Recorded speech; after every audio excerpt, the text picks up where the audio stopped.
Bismillahirrahmanirrahim. Assalamualaikum warahmatullahi wabarakatuh.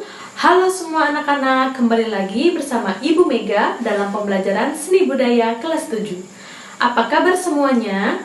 Semoga selalu sehat dan dalam perlindungan Allah Subhanahu wa Ta'ala. Sebelum kita memulai pembelajaran, alangkah baiknya kita berdoa terlebih dahulu. Berdoa dimulai. Bismillahirrahmanirrahim.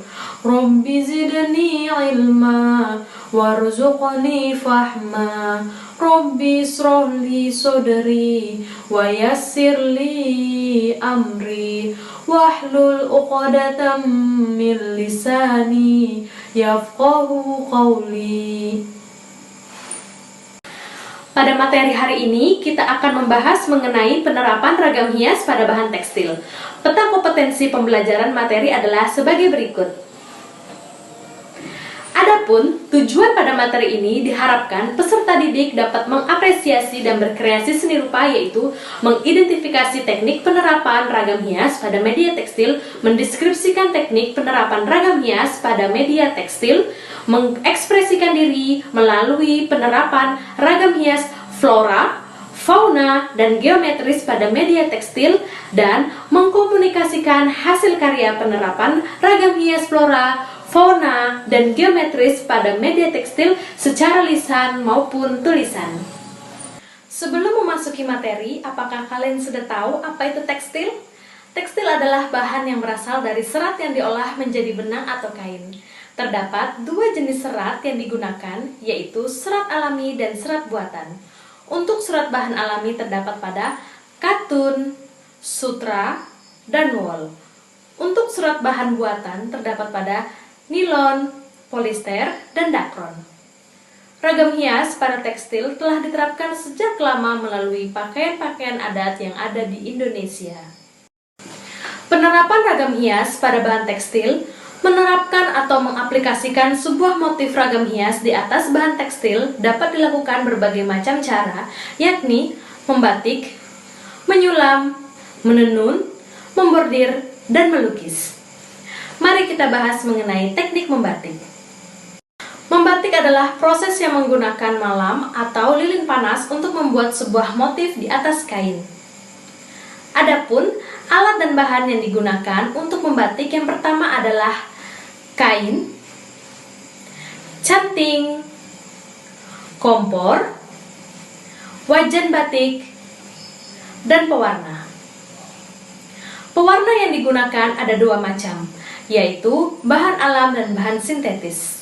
Untuk pewarna alam bisa menggunakan bahan berupa ekstrak akar-akaran, buah, dan kayu.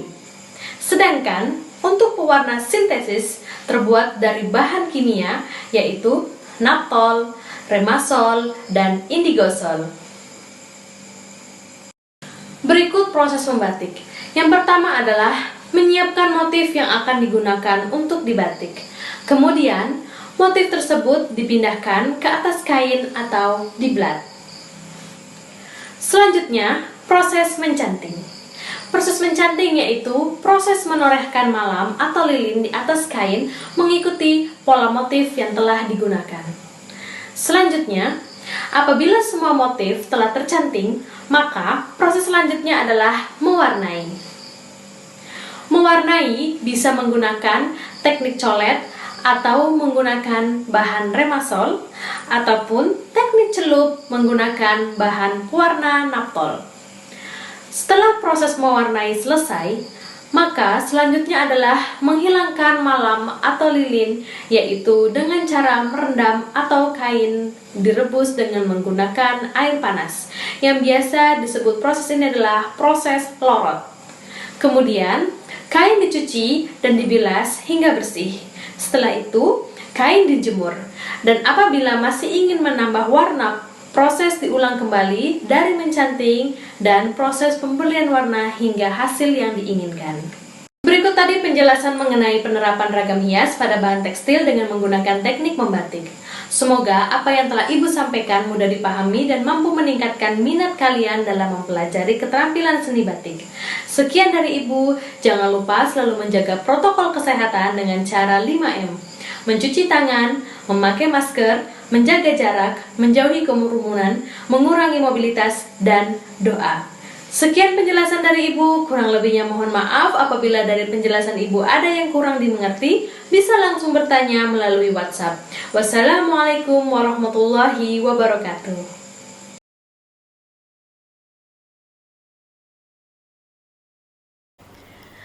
Assalamualaikum warahmatullahi wabarakatuh.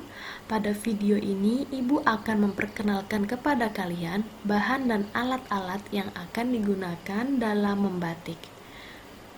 Bahan yang pertama digunakan adalah lilin batik atau biasa disebut dengan malam. Fungsi dari malam batik ini adalah sebagai perintang pada permukaan kain. Alat yang digunakan yang pertama adalah alat canting. Canting merupakan alat utama dalam proses membatik. Kemudian ada kompor wajan, dan kompor ini terdiri atas kompor listrik dan kompor minyak. Kemudian kita harus mempersiapkan kain putih dan pewarna. Langkah pertama yang harus kita siapkan adalah mempersiapkan semua alat dan bahan serta motif yang akan kita gunakan dalam proses membatik. Langkah kedua adalah jiplak. Pada kegiatan ini yaitu memindahkan gambar dari kertas tersebut ke kain yang akan digunakan dalam membatik.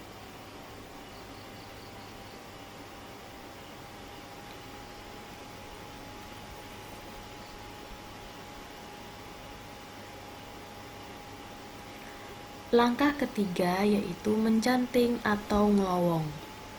Pada proses ini merupakan menempelkan lilin malam di kain dengan media canting, di mana pada proses ini motif batik akan terlihat.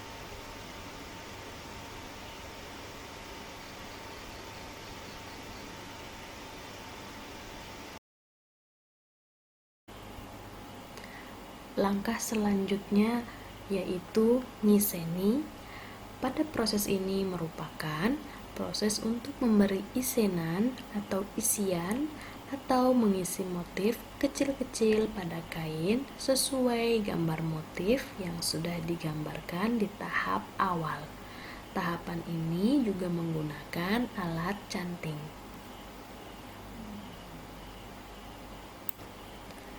Langkah selanjutnya yaitu pewarnaan.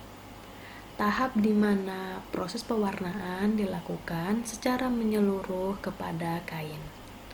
Pada proses ini menggunakan pewarna naftol.